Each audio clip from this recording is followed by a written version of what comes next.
25% effective against the type of flu that's making so many people sick.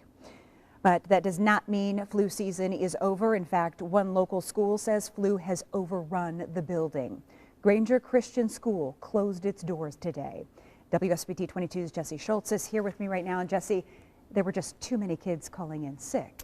Yeah, if the number of kids who are absent reaches 20%, the school has to report it to the county health department. Yesterday, Granger Christian School had nearly 30% of its students call in sick. School leaders say they knew the best decision was to cancel today.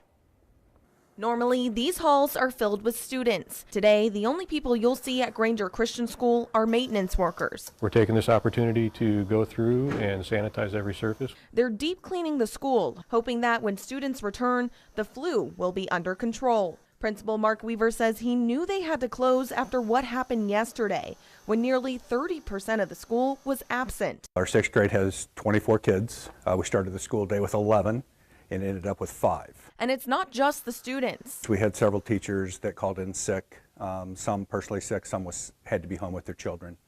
And then even our subs were depleted due to sickness, so we literally couldn't cover each classroom with qualified personnel. Maintenance is using an electrostatic sanitizer and an air purifier. They're hoping this cleaning is a bit of a reset for the school. We usually do something like this every summer, and we do something similar every Christmas break.